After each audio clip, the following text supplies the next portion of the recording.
Kata beliau begini, wong nganti dadi lonte iku aku pengen golek duit. Dadi wingi ku tak kei, nduk kowe kok dadi lonte golek duit iki tak kei tapi ora usah dadi lonte. Perempuan itu satu-satunya makhluk pangeran sing tahu membantah Kanjeng Nabi. Kalau bolak-balik cerita, jadi di Quran ada ayat surat jadi surat Mujadilah, tapi umumnya orang baca apa? Mujadalah. Sebetulnya itu secara nuzulul ayat lebih pas dia namakan Mujadilatun apa? Karena Mujadilatun itu isim fa'il pengganti fi'il mudhari' yang di ayat qad sami Allah qaulallati tujadiluka. Jadi allati ing wong wedok tujadilu kang bantah sapa lati. Nah, pengganti fi'il mudhari' itu di nahwu itu isim fa'il karena zamannya sama, fi'il mudhari' zamannya hal dan istiqbal, itu penggantinya hanya isim fa'il. Jadi kalau rajulun yadribu bisa diganti ad-daribu, paham ya? Rajulun yansuru boleh diganti nasirun. Berarti kalau hiya tadribu bisa diganti daribatun. Makanya kalau maknanya ya qad sami'a, teman-teman midanget sapa Allah qaulallati ing pengucapane wong wedok silailati tujadilu kang bantah sapa lati ka ing sira Muhammad fi zaujiha ing dalam babakan suamine lati watastaki lan nglaporno sapa wong wedok nglaporno Kanjeng Nabi. Jadi Nabi seumur-umurnya itu hanya dilaporkan oleh perempuan. Nabi lho ora trimo kiai, Nabi itu dilaporno jenenge wong wedok menawa trimo bojo enteng. Nabi wae dilapor jenenge wong wedok, Nabi wae dilapor ilallahi maring. Terus sempat terjadi debat, makanya terusannya ayat wallahu yasma'u tahawurakum. Wallahu ta'ala yasma'u krungu sapa Allah tahawurakuma ing perdebatan sira loro. Iku perdebatane Nabi kalian perempuan itu. Muhawarah itu kalau dalam bahasa Arab itu perdebatan. Jadi muhadasa, muhawarah itu maknanya apa? Perdebatan. Makanya kalau orang latihan apa konversasi Inggris itu, conversation Inggris itu disebut apa? Muhawarah apa? Muhawaratul lughat al-injilisiyah, muhawaratul lughat al-arabiyah. Itu debatnya itu wah luar biasa. Segamane Nabi kudu kalah wae muwara kekasih pangeran musa-musa wedok. Jadi khaulah itu wahyu. Pokoknya ceritanya kudu wahyu, gak oleh cerita elek. Khaulah itu wahyu. Mbah Barkhat, mbah Barbiye mulai itu pas sujud. Sing lanang wong Arab. Wong Arab ku gak mangan mendoan, gak mangan tempe. Iso mbok bayangno. Wong Jawa ngono bojone suci tenang ae mangane mendoan. Ambek sego jagung. Dadi ra wong ayu ya biasa wae. Jadi wong Arab ku mangane daging. Terus neng hadis semua asbabun nuzul redaksine fa'ajabatu ajizatuha. Nah bermaknane ya fa'ajabat mongko gawakno hu ing rajul jenenge Aus bin Somit. Apa ajizatuha wis bermaknane dhewe ajiz. Pokoke pas sujud itu sing gawakno ajizatuha. Itu jorok iki jorok niki. Niki murid kecelakaan. Jadi makna sing bener ra iso, nak makna ngono iso. Dadi uteke wis elek. Akhirnya jaluk, sing lanang njaluk. Karena sing wedok lagi sujud, lagi nikmati pangeran ra gelem. Ora gelem terus ngamuk sing lanang. Wong lanang ngerjaluk ra dikeki iku ya ngamuk, iku sekunane kuno. Tapi nek sing mangan mendoan ngamuke rapati tenan karena ya tadi sawate mesti rapati tenan. Wis akhirnya ngamuk, terus wong Arab iku ngamuk tertinggi iku muni anti alayya kadhuri ummi, kowe berstatus kayak ibu. Ini makanya pentingnya ngaji tradisi. Berstatus kayak ibu itu di orang Arab itu adalah dzam. Dzam itu satu kesalahan yang harus dikritik. Tapi kalau orang Jawa kan enggak. Makanya kalau saya ditanya, fikih Jawa sama fikih Arab itu beda. Wong Jawa nak muni, "Dek, kowe kaya ibu." Itu maknanya sama-sama ngerawat saya. Makanya saya berpendapat tidak mesti secara fikih dihukumi zihar karena perasaan mengatakan kaya itu beda dengan orang Arab. Kalau orang Arab bilang kamu sudah kayak ibu, maknanya selawas-selawas haram tak keloni, haram tak jima, haram tak kumpuli. Ini perbedaan apa? Kultur Arab Jawa. Maka fikih itu kalau yang sifatnya sosial atau kultural itu memang nggak bisa sama. Itu kan ibarat begini. Orang Jawa itu kalau dicekel jenggote itu kira-kira ngamuk kira-kira. Nah Tapi kalau orang Arab itu kehormatan. Saya jajal juga tekan kali cekel. Oh, sudah agak murid radue. Sebenarnya orang Arab lucu. Berarti podo jenggotennya cekel-cekelan wah. Kebayang nggak corong Jawa? Wong Arab nak seneng wong, nusirai dicekel-cek diwambung bumbunan. Nanti kalau delok ora mentolo. Nah kalau nanti kalian bangun teng Medina, karena bangun orang alim alama dan beliau muammar sepuh, ada orang Arab sepuh nang kalian ya. Yo dicekel-cek terus diwambung nih. Sing wong Jawa gak siap. Enak ya sewate. Sewakal cek terus di. Enggak dicekel. Wis suruh wae Pak wong Arab. Sadate ngono.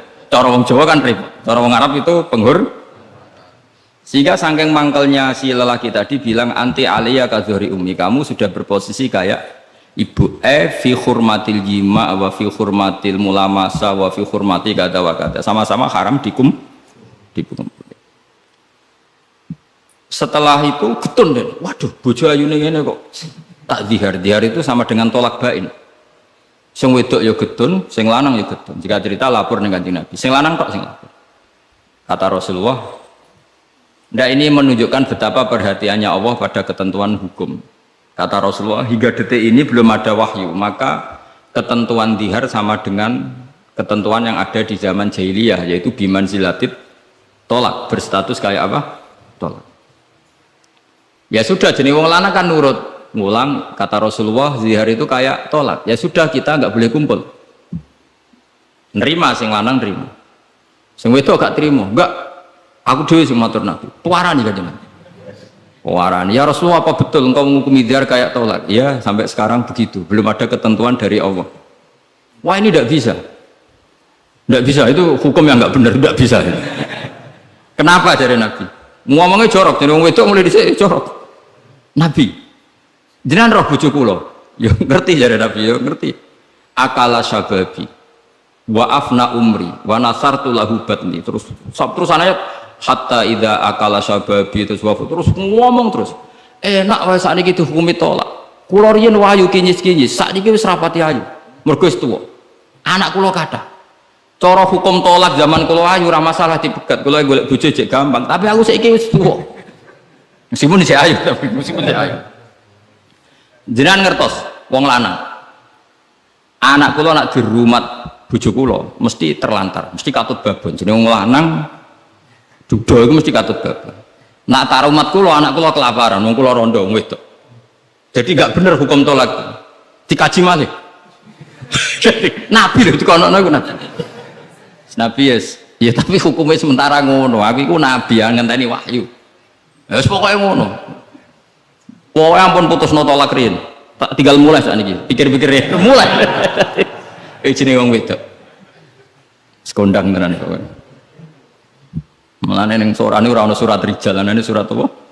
Nisa. Jadi juara. Mulai. Tapi itu justru ngetokno nak Rasulullah iku nabi. Jadi barang sing kowe ra seneng iku kadang dadi dalailul ijaz.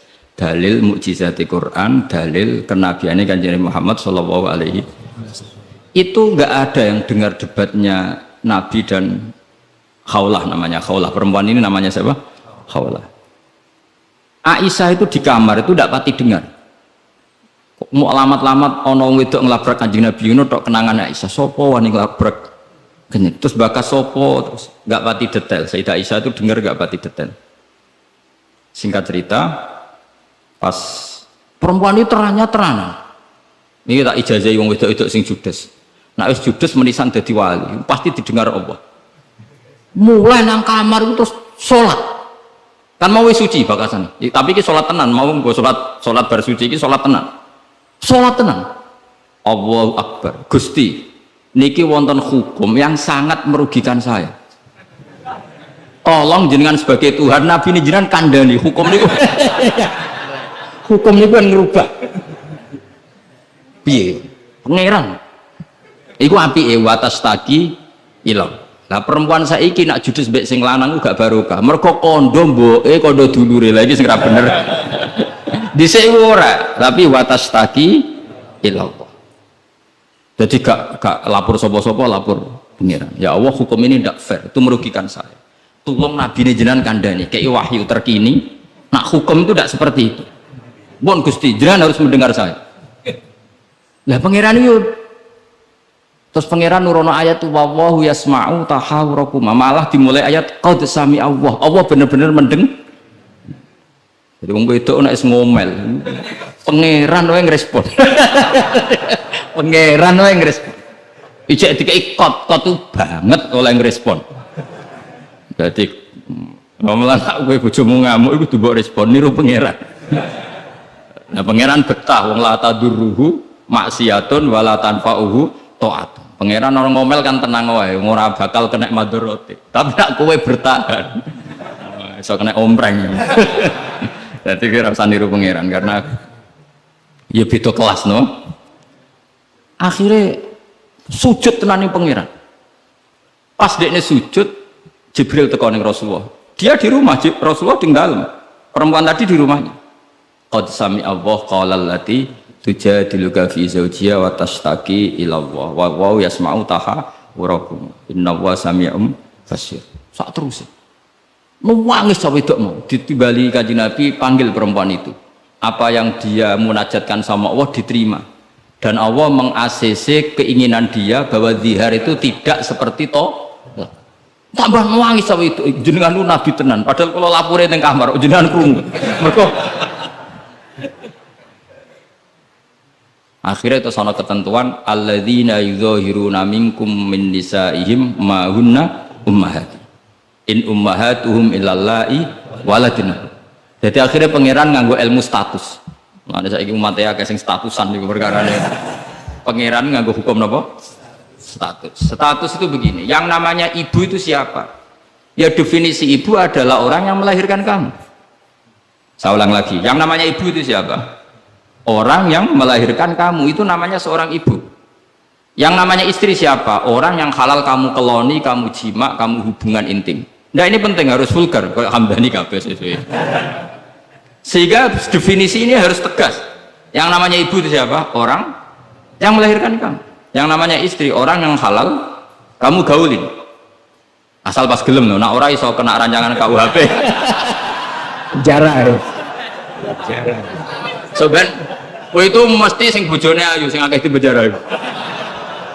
Sing bojone elek kan gak ono pemaksaan ya. Jadi kowe kudu termasuk sing di penjara ben ketara bojone. Jadi kau nak disidang, kenapa kamu memaksa istri kamu mau? Sing tahan mbek wong ayu sapa kan? Kan keren. Tapi misalnya diswidang bojomu elek meromot. Pertanyaannya hakim, ngono wae kok ora betah. Kan elek gitu. Kan gak pantes banget. Oh isen lho, cara sidang. Bojone wae elek. Bareng disidang. Orang-orang ini pertanyaan, wong ngono kok ora kuat ngempet kan. Tapi nak wayu terus kira kuat ngempet kan hakim kan. Mesti pikir-pikir. Ketoke pantes.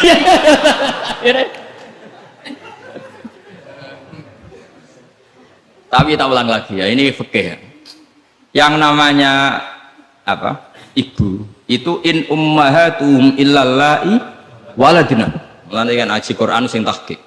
Yang namanya ibu ya orang yang melahirkan kamu. Yang namanya istri adalah orang yang boleh kamu hubungan intim. Sehingga status ibu tidak bisa diistrikan, status istri tidak bisa diibukan. Maka karena ini penstatusan yang salah, saya ulang lagi, ini penstatusan yang salah, maka nggak perlu punya efek. Efeknya hanya dari segi sanksi kafaroh, bukan merubah status hukum. Ini hati-hati, awas nggak salah. Merokok sekali. Sebab itu Allah oleh ketikan wa innahum la yaquluna munkaram minal qauli wa zura, menstatuskan istri sebagai ibu itu omongan sing ngelantur sing ora bener. Wong istri kok distatuskan sebagai ibu. Itu tidak bisa. Yang namanya ibu ya orang yang melahirkan, yang namanya istri orang yang boleh dijak hubungan intim. Ini kan enggak nyambung.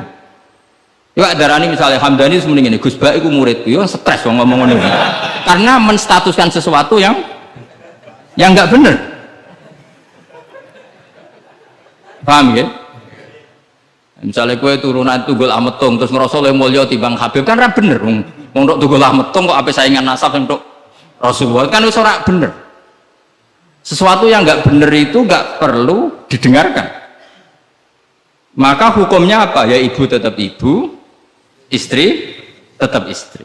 Soal nanti karena kesalahan ngomong hanya disuruh bayar kafar. Tidak otomatis istri berstatus kayak ibu yang haram dikumpuli selawase lawas. Itu hebatnya Quran. Jadi omongan salah itu nggak perlu didengar. Makanya nak ono mubalek atau ustad, saya ini punya otoritas untuk fatwa ngaji nih nengdi. Wong sorope ra iso wae fatwa iku piye. Mondoke iku ning ndi? Zaman mondok ora tau munggah bareng dadi kiai kok mletene ra karuan. Ngono iku kudu ditakokno kanca sak kelase. Iku ngerpek ta ora terus bisa. Nek ra mlete dibarno, tapi nek mlete kudu dielingno. Utawa golekno gurune. Oh, nak sekolah ngadeg terus ora tau. Karena Allah itu tidak ingin ya agama dibuat main-main. Agama itu jelas, aturan mainnya jelas. Jadi makanya in ummahatuhum illallai waladnahum. Yang namanya ibu ya perempuan yang melahirkan. Sehingga jelas, aturan mainnya jelas. Semenjak itu Nabi mencabut tradisi jahiliyah yang menstatuskan dihar sama dengan tolak. Paham ya? Jadi hidup itu harus jelas. Sama seperti Quran juga gitu. Quran itu sakral, nggak mungkin salah. Kalau ada salah, berarti salah penafsirnya, salah penerjemahnya. Quran tetap terbebas dari kesalahan itu semua. Karena Quran itu sakral. Misalnya orang ngomong kiamat itu berdasar hitungannya Quran, itu tahun 2012. Nyatanya gimana rasido? Ya. Sampai kulo sering nggak SMS, konco-konco kulo sing kiai. Gus ngenteni kiamat teng pundi? Terus nanggene lho nang omahku mbek ngopi ya. Ya meto. Ngono sing wedi akeh perkarane apa napa? Kiamat 2000 berapa? 12. Nah, rencana aku ben sesuk. Wong ora melok gawe kiamat kok geger. Wong Rasulullah sing kekasih pangeran wae ndak dikasih tahu kapan. Israfil itu sing go trompet ngalor gitu. Kowe ora ngerti.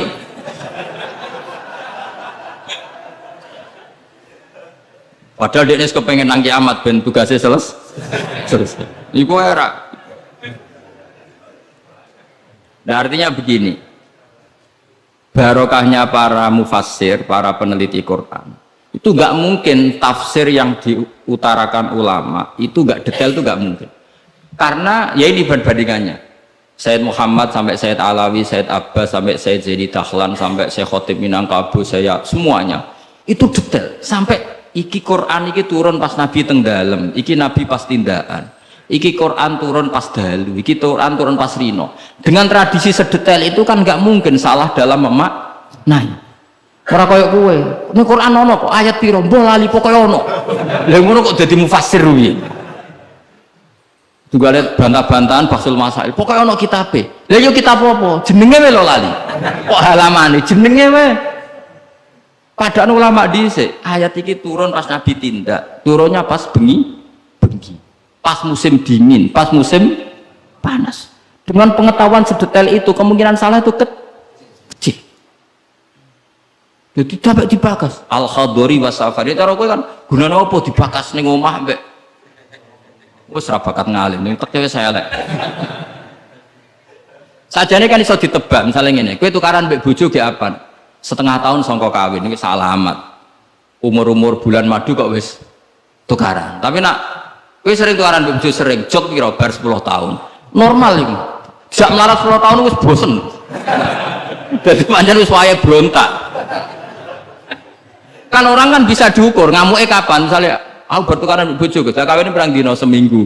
Wah, salah amat. Al bidayah lahian nihaya wong kawitan umur bulan madu kok wis tukaran. Tapi nak bar 10 tahun itu kesunatan cara kuat.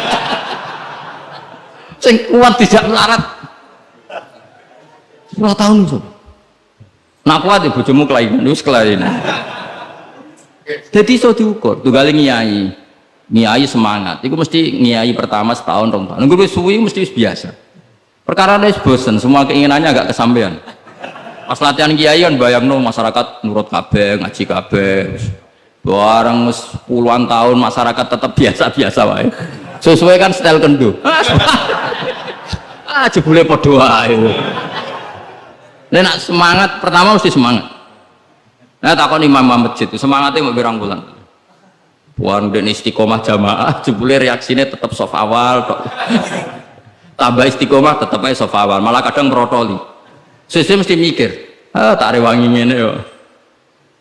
Reaksi publik ya pancet, sesuai mengendorkan diri. Akhirnya gawe wakil. Ya wakil sesuai mulai dimami santri ya sesuai santai. Iku yang bener, mulai bener ya itu. Mereka tambah semangat mesti tambah kecewa, orang kok tambah. Makanya itu uniknya Quran, ketika Rasulullah terlalu semangat itu malah mbek pangeran didawi la'allaka baqi'un nafsak. Muhammad kowe aja terlalu iku menggebu-gebu oleh dakwah. Mergo untuk iman ora iku urusanku. Sementing kowe dakwah standar wae. Aja sampai baqi'un nafsak rusak awakmu dhewe. Tapi nak kanggo kiai pemula enggak baik niru saya. Saya itu terlalu rileks. Kiai pemula aja semangat ben duwe status wong. Nah, kalau kan statusnya sama lah. Semangat terus semangat terus mohon aman lah. Jadi akhirnya pangeran sakit begini Nabi karena terlalu apa? Tapi itu justru nunjukno Rasulullah betapa sangat mencintai umatnya. Beliau tersiksa kalau orang tidak dapat hidayah. Sampai la'allaka baqi'un nafsak, sampai kata mufassir muhlikun nafsa. Nabi hampir tarodda anil jibal. Sampai pernah berencana cuek lah. Terus sampai Allah dikandani, sudahlah masalah hidayah itu saya. Laisa 'alaika hudahum walakinna wa yahdi may yasha. Sudahlah kamu ngaji saja, kamu dakwah saja, tapi tetap laisa 'alaika hudahum, itu tidak wilayah Anda untuk memberi hidayah. Terus kalau nanti ngaji wae. Ada muni ngene, aku pengen ngaji ning Damaran terus tak ulang ngalim kabeh, demen setruk ben ade niat. Oh mesti kecewa. Ayo paling sing paham piro, ayo ngaco. Ayo ngaco tak tes. Tapi nak targetnya gak paham no, soalnya ngaji, silaturahim, guyon bareng, bar mulai, wis. Mulai mesti ngarah kecewa. Mau takut uang, ngaji guys pak, ya ngaji. Iya keterangan wis, apik. Baleni raiso, iki lho rekamane. Ayo kelakuanmu ngono ta, kira-kira. Jawab. Ayo jajal tanpa rekaman baleni. Narang ngelantur. Nah misalnya terus kiai ini diambisi ngaji muridnya paham, kira-kira demen kecewa kan? Lah bojo yang ngono tak wae. Ana wong kepengin bojone sholihah, riman, ra bantah, demen kecewa. Kowe iku sapa? Wong mbok cukupi wae jek bantah meneh ra mbok. Pokoke dia target bojo iku penting wedok nak salat madhep ngulon. Wes kok iku mesti gak gampang kecewa. Lho kula nek kiai bojo kula yo ning, aku narjetno bojo pokoke urip, salat, seneng. Dadi ora usah bayangno teko lunga disambut, terus digodhogno banyu nggo teh, mbok disiramno ya cerah. Demen kecewa, apa? Demen kecewa. Pokoke anggar teko takoki, jek urip, Dek.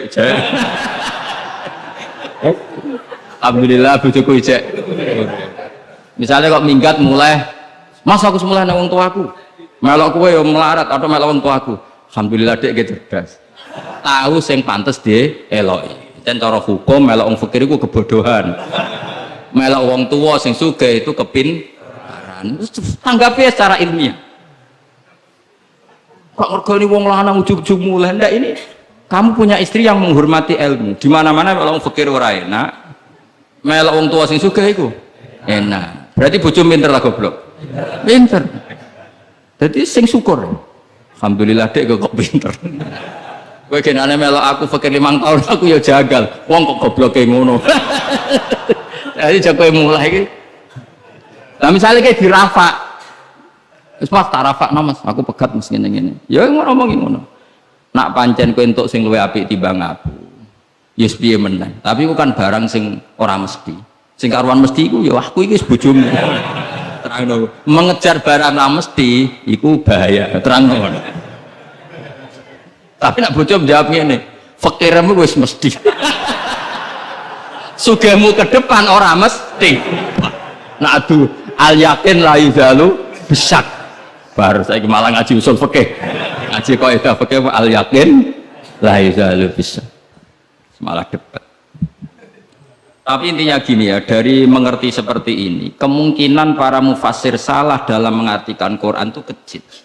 Karena hadiri Nabi di dalam untuk wahyu itu roh niten. Mulane Aisyah radhiyallahu anha, itu ngerti banget Nabi nantok wahyu. Kenapa tahu? Ketika ayat Baro'ah, terbebasnya beliau dari tuduhan apa? Zina dengan Sufyan ya, Sufyan al-Mu'attal itu Nabi itu fiyaumin syatin, di hari yang sangat dingin, musim dingin. Di Arab itu kalau musim dingin itu ada salju. Umumnya wong musim dingin kan buatan keringetan Kang Ali. Umumnya wong musim dingin buatan apa? Keringetan karena musim dingin. Iku Nabi kalau saking untuk wahyu, saking paniknya, saking beratnya wahyu itu wa innahu la yatafassadu araqan, kenangane Sayyidah Aisyah. Beliau itu bercucuran keringat padahal fi yaumin syatin, di hari yang sangat dingin. Sehingga Aisyah tuh kaget, wah berarti Nabi untuk wahyu. Ternyata wahyu itu adalah pembebasan Sayyidah apa? Aisyah dari segala tuduhan apa? Zina. Kayak apa ulama itu? Sayyidah Aisyah meriwayatkan itu, ini ayat turun di musim dingin dan Nabi sampai keringetan begini. Jadi detail peristiwanya tentang hadisul ifki. Rawinya seorang Sayyidah Aisyah di rumah Abu Bakar, ditunggoni ibunya Umi Ruman. Itu detail. Kesalahan itu kecil sekali. Bayangkan kalau tafsir itu diomongkan orang sing pokoknya ono ayat piro boraro. Bareng roh wis terjemahan. Sing nerjemah dhewe ra wong alim. Sing umate akeh ya wong bodho kabeh anut. Terus otoritasnya itu di mana? Bayangkan ulama dulu wis alim, diuji oleh orang alim, dia murid alim, dikontrol oleh orang alim. Imam Bukhari itu diakui orang alim setelah diuji 100 ulama ahli hadis. Itu lagi lolos. Saya kira orang wong bodho kabeh ngaji, iku niate ngaji mau golek barokah, ora golek paham. Mergo wis ngerti nek ora bakal paham. Dadi akhirnya ya realistis saya. Takoki kenapa ngaji sing untuk barokah. Semangkone kok nguri ora paham. Mau kenangane ngajine rame, wis ngono tok. Mbak Kasapo mbah kok guri rapati krungu. Padahal umpama ngarep lah ya padha ae rapati paham. Dadi mulane nek rapati paham kok guri ben alasan nek ora paham. Tapi ngaji ilmu sama ulama dulu tuh ora paham ora iso. Mau dites. Imam Syafi'i itu ngaji Imam Malik itu dites. Maca muwatta sik disinaoni sik lagi ngaji Imam Malik. Terus cek dites. Sufyan As-Tsauri nate ngetes Imam Syafi'i ngene. Cara kowe mesti gagal. Tes-tesane ngeten. Ada Sufyan As-Tsauri, ada Sufyan bin Uyainah. Ini ulama-ulama seniornya Imam Syafi'i. Ya Syafi'i nanya lo ya jangkar karena lebih senior. Ma maknal hadis la tuharrikut tayra utawa atiron la tuharriku at-tayra min wakanatiha. Sebagian riwayat min makinnatiha. Manuk iku aja mbok obahno sangka kurungane. Ya, manuk itu jangan gerakkan. Jadi sangkar burung itu jangan kamu gerakkan saat ada burungnya. Tapi posisi pintu terbuka. Karena Imam Syafi'i itu orang alim. Dites, oh maknanya begini. Orang Arab itu kalau mau pergi itu tayamun maupun tasya'um. Jadi kalau burung di obano kurungane kok terbang ke kanan, maka perginya mubarok baik. Tapi kalau digerakkan burungnya terbang ke kiri, maka pergi ini buruk. Nabi melarang itu. Nabi melarang umat Islam punya penyakit tatoyur. Tatoyur itu apa? Menggantungkan nasib dengan toirun, burung. Makanya di surat Yasin apa? Innama toirukum ma'akum. Jadi apa? Paham lagi ya? Jadi orang Arab itu apa? Corong Jawa itu apa? Adu nasib, mengundi nasib. Kalau orang Arab pakainya apa? Burung. Nah, orang Jawa kan cecek. Misalnya cecek ceblok, wah alamat elek rasidul lungo. Padahal sing mesti kan ceceknya hati-hati, sing mesti ganti. Tapi wong Jawa nafsire kan cecek ceblok, itu berarti celaka ya. Sing celaka ceceknya ta wong sing ngape lungo. Tapi orang Jawa ora ya. Ngape lungo ana cecek ceblok gak sido dari alamat apes. Padahal cecek tiba sing mesti kan siji gak hati-hati. Nomor loro iso wae dene latihan jumping. Aneh latihan uji apa? Uji nyali. Nah itu Imam Syafi'i itu paham betul. Adatul Arab itu kalau mau pergi itu menggerakkan sangkar burung yang ada burungnya, kemudian kalau terbang kanan alamat baik, kalau kiri alamat buruk. Lah Rasulullah itu melarang itu, makanya terus ngendikan la tuharrikut tayra min makinnatiha. Akhirnya terus kata Sufyan bin Uyainah, ya Abu Abdillah qad analaka antuftiya, kamu sekarang berhak fatwa karena sudah alim. Terus sing ditakoki kowe, aja geman ya manuk mbok obah-obahno. Kurang pegawaian terus pundi. Karena uteke wis ora sambung. Ya cung aja geman manuk ning kurungan mbok obah-obahno. Mesti jawab sampean, kurang pegawaian tapi kok manuk apa? Tapi Imam Syafi'i tahu betul maknanya adalah apa? Rasulullah tidak ingin orang menggantungkan nasib dengan pergerakan burung. Dan itu adatnya orang Arab dulu-dulu. Makanya no inna tatoyarna. Jadi tatoyur itu maknanya apa? Menggantungkan nasib dengan melihat arah terbangnya apa? Burung. Mulanya diarani toir. Toir itu dari kata toirun, apa? Burung yang terbang. Kalau terus nang. Jadi kalau sampean tanya kenapa ini dipelajari hadori, safari, laili, nahari, saifi, sitai dengan otoritas seperti itu, maka kemungkinan ulama salah itu kecil karena jadi misalnya gini, Rasulullah itu suka dahar daging, ya sudah kita tafsirkan hanya ada momen di mana Rasulullah itu suka dahar daging. Rasulullah itu sering lapar, ya maksudnya ada momen yang Nabi itu milih lapar.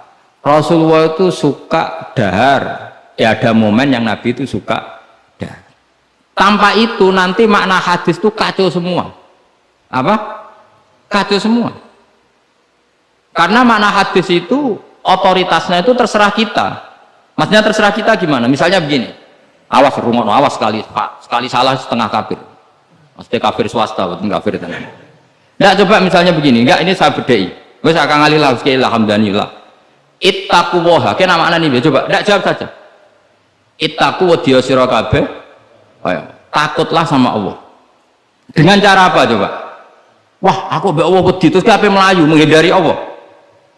Tapi lafaz yang sama dipakai ittaqun nisa, takutlah sama perempuan, sama istri. Serius, wis takut ora usah dikongkon wis takut. Ada lagi misalnya nyon sewu ittaqul hayyah, kamu takutlah ular. Ittaqul faqra, takutlah sama kefikiran. Sama-sama kalimatnya takut, tapi tetap proporsional sesuai makna yang terkait. Ittaqullaha bitaat, takwalah Allah dengan melakukan taat. Justru takwa kepada Allah itu kita harus menuju Allah. Ya saya ulang lagi ya. Takwa kepada Allah itu justru harus menuju Allah. Sehingga monggo mriki, tafadhol mriki. Mboten niki sami. Iya, saudara antum ini. Saya ulang lagi ya. Lafaz itu akan proporsional sesuai konteksnya. Dan ini para pendengar harus tahu. Misalnya saya ulang lagi ya. Ittaqullaha, takutlah kepada Allah. Apa artinya kita menghindari Allah? Kalau kamu takut ular, takut perempuan cantik, kena fitnahnya harus menghindar. Kalau takut Allah, kalau menghindar kan malah salah. Makanya di Quran ada ayat gimana? Wa dhannu alla malja'a minallahi illa ilaih. Ada 3 sahabat yang melakukan kesalahan, yaitu takhalluf anil jihad. Beliau terlambat mengikuti perang Tabuk. Singkat cerita dineng Kanjeng Nabi sampai 50 hari. Semua sahabat diperintahkan Nabi jangan omongi dia. Hujrat dineng. Sehingga ketika dineng itu mereka sudah selesai hidupnya. Ini disebut wa alas salasatil ladzina khulifu hatta idza daqat alaihimul ardu bima rahubat wa dhannu, saat terusnya itu sampai wa dhannu alla malja'a minallah illa ilaihi. Ketika dineng Nabi, dineng sahabat, wah entek uripku.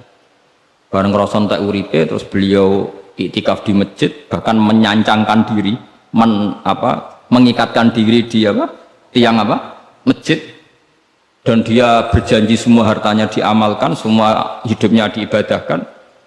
Dan dia mengira sudahlah saya tidak bisa lari dari Allah kecuali menuju Allah itu sendiri. Jadi unik kan, takut Allah itu artinya apa? Justru harus mendekat. Kamu takut kiai, semua kiai kita hormati. Kita hormat sama Mbak Arwani, Mbah Mun, hormat sama Mbah Hasyim Asy'ari. Tapi hormat kita, takut kita malah kalau ada kiai ngaji kita mendekat. Tapi kalau takut ular kubra, harus lari. Nah, sama-sama kalimatnya takut. Nah, bayangkan kalau makna di Quran seperti ini tidak oleh ahlinya, betapa salahnya. Sama-sama kalimatnya takut.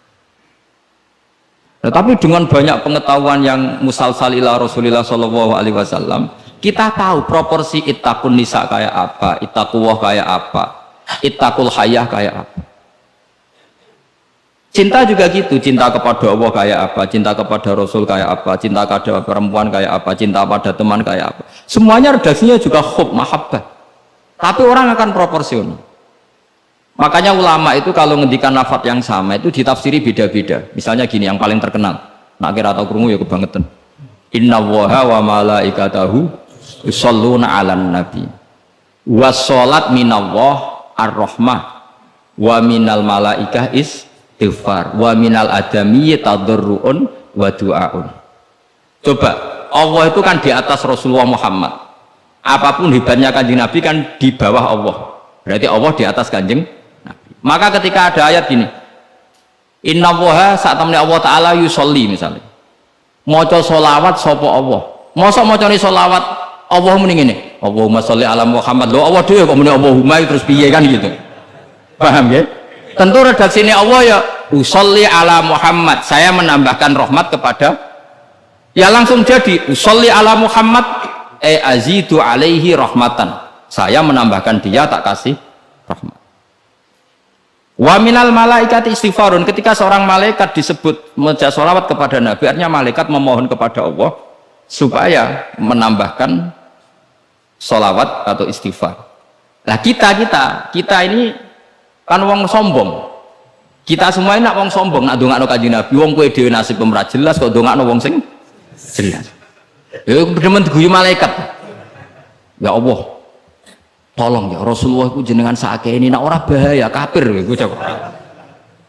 Maka ketika kita baca sholawat kepada Nabi itu bentuk tadarruk kita, bentuk DPDP kita. Ya Allah, jasanya Nabi yang begitu banyak, saya tidak mungkin membalasnya, sehingga urusan balas membalas budinya saya pasrahkan jenengan, sehingga sholawat dari kita itu pengganti doa jazallahu anna Muhammadan bima huwa ahlu, balaslah ya Allah Rasulullah Muhammad dengan status yang beliau miliki, karena kita ini utang jasa tapi tidak berkutik mau balas pakai apa, sehingga sama-sama sholat. Minallah maknanya pemberian, dari malaikat maknanya istighfar, dari kita maknanya tadarruk, semuanya katanya sholat.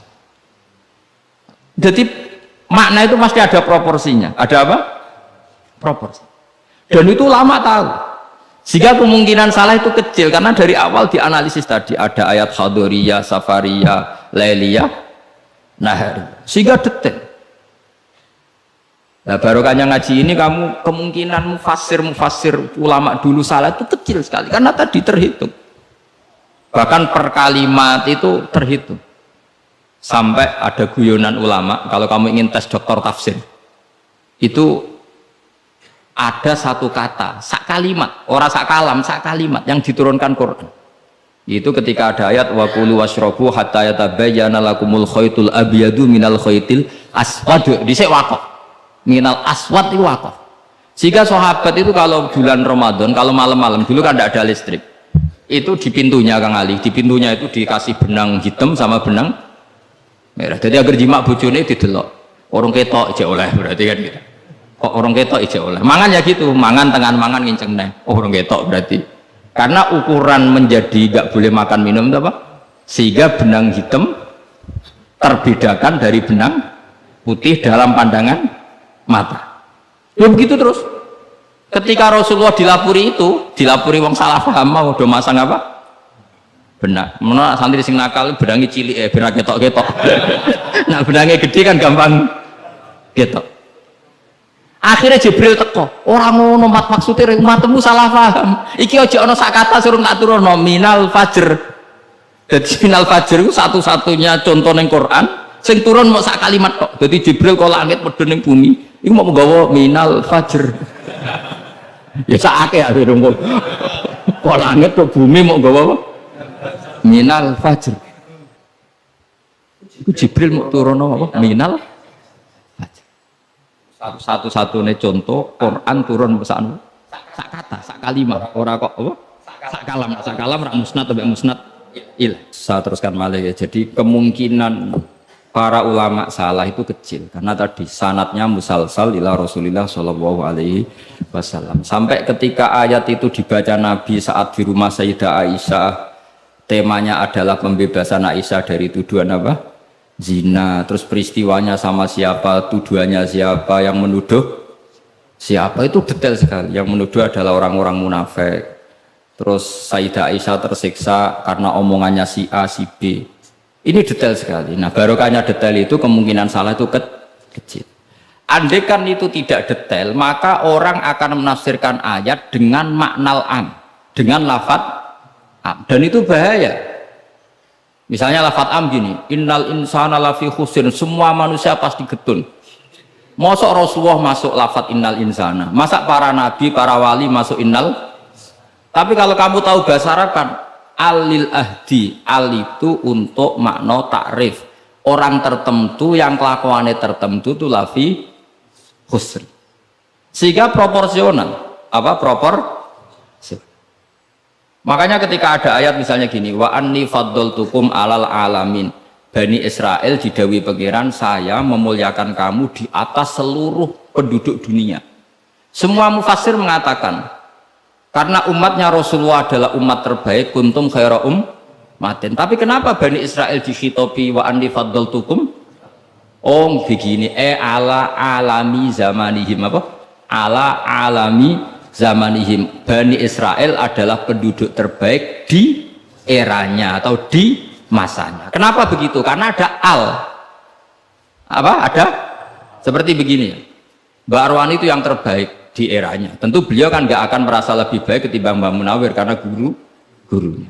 Mbah Mun terbaik di eranya tentu dibanding kita-kita. Kalau dibanding Mbah Zubair sama Said Abdul Al-Haddad terbaik. Tapi kan nggak mungkin beliau kerso dibandingkan sama Faqih Muqaddam, sama Habib Ahmad bin Isa Al-Muhajir. Semua ini orang-orang terbaik tentu kita tafsiri di eranya. Karena mesti beliau-beliau punya senior. Paham jelas ya? Sama lah. Ketika wa anni faddaltukum alal alamin, Bani Israel dikhitobi gitu, alami zamanihim, bahwa Bani Israel lebih utama hanya dibanding apa? Orang di eranya. Tidak mungkin mengalahkan umat Rasulullah Shallallahu Alaihi Wasallam karena umatnya Nabi kena status kuntum khaira ummati. Ya jelas ya. Jadi, nah, siapa yang tahu proporsional ini? Lagi-lagi ulama. Jadi ini penting, ulama ini penting. Sama ketika Rasulullah itu nyuwun sewu ya mau berteman orang-orang kafir, itu ulama yang tahu bertemannya apa. Karena Rasulullah tidak punya khadzun nafsi, bertemannya adalah tatmi anil Islam, supaya menyenangkan mereka masuk Islam. Tolaban di imanihim wa toma'an di imanihim. Tidak sing akrab sampean, oh paling untuk servis, gak butuh Islami, butuh duit. Kan nanti terserah. Sama-sama dohir itu mau berteman, tapi kan beda orang soleh sama ndak. Aku bolak-balik nyontono gampang kasus wong itu. Ana wong soleh ngekeki dhuwit rondo ayu. Wis pikirane nulung. Tapi nak wong dolim ngekeki dhuwit mesti pesen, mbok pesen apa ora. Jadi sama, perilakunya sama-sama memberi. Tapi orang soleh sama orang fasik selalu beda. Makanya Allah nak ngendikan itu sederhana dan ini sangat sederhana tapi sangat dalam. Qul hal yastawil ladzina ya'lamuna wal ladzina la ya'lamun. Afamangka namu minang kamangka nafasiko sama. Lo coba kiai sama orang fasik yo ramah yo lomo, enak menowo gelem dadi apik. Antar wong fasik yo sayang yo lomo, ben kena dadi anak buah, ben gelem ya daro narkoba. Lomane bodoh, pemberiannya sama. Sing kiai memberi ben orang ini jadi baik, sing bandar narkoba memberi ben gelem dadi anak buah. Memberinya sama. Perhatiannya yang beda apa? Niatnya, karena tidak akan sama. Afamangka namu minang kamangkana fasiko. Lah saya ingin Quran itu dibaca seperti ini sehingga kualitas maknanya terjaga. Karena bawa koyok kue terus diterjemah, apakah orang mukmin sama dengan orang fasik? Jawab tidak. Itu bangunnya apa ujian masuk madrasah aliyah. Bocok orang karu-karuan, paham itu. Jadi sing detail ya ngaji Quran sing detail. Jadi afamang kana mu'minan kamang kana fasik. Makanya Rasulullah nanti ngendikan dan hadis ini saya pegang betul. Jangan geman salah faham sama orang soleh yang alim karena motifnya pasti kebenar meskipun dohiri salah. Terus Nabi ceritakan habrun min ahbari Bani Israel, dulu itu ada orang alim dari Bani Israel, itu orang soleh sekali, alim sekali, tapi ketika beliau sedekah itu dikasihkan sama maling. Fatahat dasan nas, orang geger, orang alim sedekah mbek maling, kemana Kang Ali santri radikai malah maling. Kontroversi belum selesai, hari kedua dikekno lonte, dikekno wong nakal. Geger meneh. Ini orang alim kok malah ngamal lonte. Geger belum selesai, hari ketiga dikekno wong sugih. Jadi 3 hari itu keliru terus. Tapi beliau orang alim, orang ini dipuji Nabi. Kata beliau begini, wong nganti dadi lonte iku kepen golek duit. Jadi wingi ku tak kei, nduk kowe wak dadi lonte golek duit iki tak kei tapi ora usah dadi lonte. Fala allaha antas ta'ifa, saya memberi itu supaya dia enggak jadi nakal. Beda enggak ambek wong fasik sing ngekeki duit. Ayo beda to ora? Terus yo pesantren. Terus copet itu dikasih, ditanya. Kenapa kamu ngasih copet? Lah ya copet nganti nyopet golek duit. Cung ora usah nyopet ya dina iki tak kei. Biasane sedina untuk piro cung misal? Ya 500.000 wis kei 500.000 ora usah nyopet. Artinya apa? Sama-sama bentuknya itu ngasih, tapi motivasinya B. Sing paling sinis terakhir, wong sugih dikai. Wong sugih ya bingung, wah ya iku sugih mbok kei dhuwit. Lah nganti kowe medhit, iku ora saking senenge dhuwit tak tambahi. Akhirnya isen sugih. Makanya masyhur itu. Jadi artinya gini loh, wong alim ora iso dipadakno wong. Makanya ketika Rasulullah SAW berteman dengan Nasara Najron, sampai Nasara Najron sowan ke Nabi konsultasi tentang agama, terus bagian riwayat Nabi menghormati mereka, itu beda dengan kita. Kita seperti itu nggak boleh niru-niru amat karena konteksnya beda. Kekuatan kita, iman kita dengan Nabi itu beda. Tapi tetap ini menjadi hukum. Siapapun boleh menganalisis sesuai pahamnya masing-masing. Tapi tetap beda.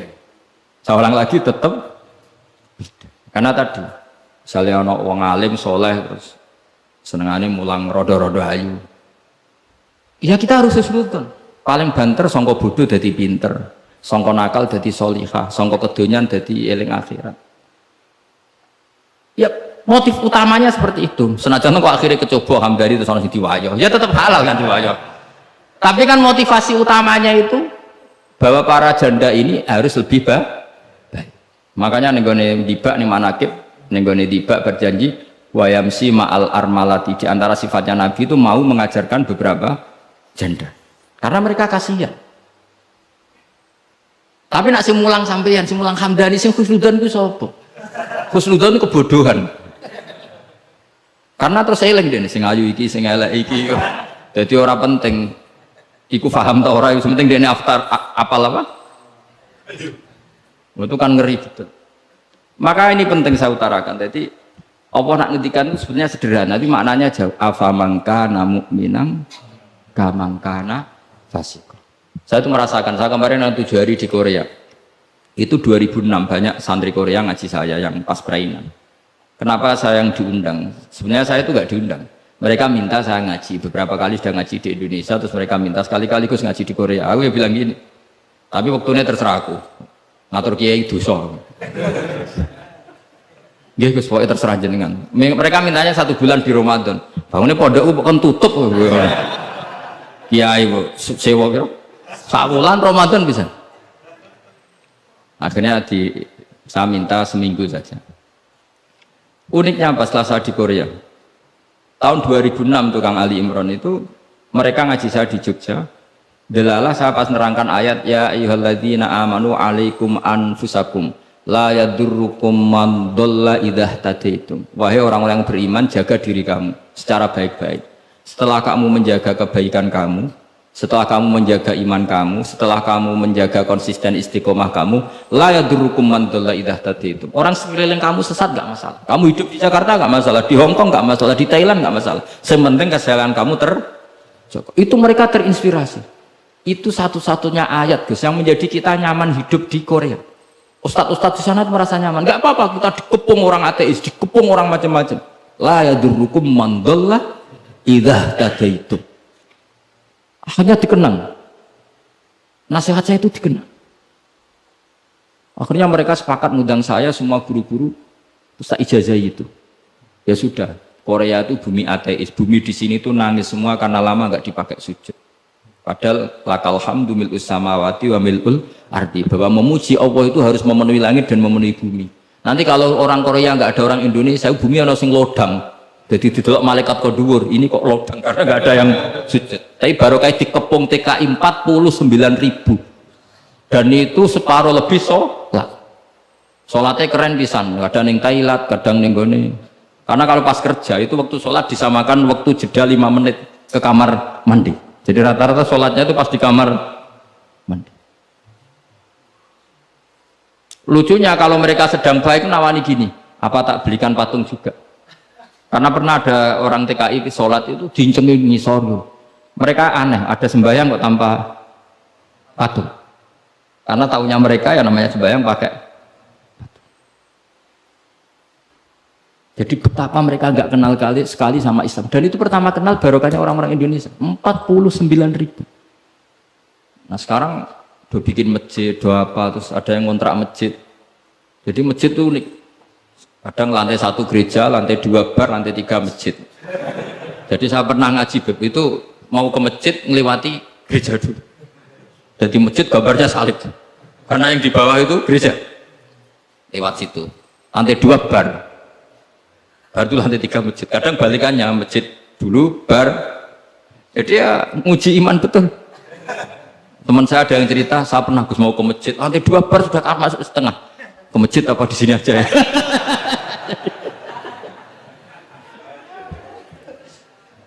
Tapi ya tadi, makanya kita semua syukur betul umatnya Rasulullah Shallallahu Alaihi Wasallam itu dikawal Quran ila yaumil kiamah. Jadi yang dikawal Quran bukan orang Kudus saja, bukan orang yang daerahnya mayoritas Muslim saja, termasuk orang yang di Korea, di Uni Soviet juga dijaga Quran. La yadurrukum man dhalla idza.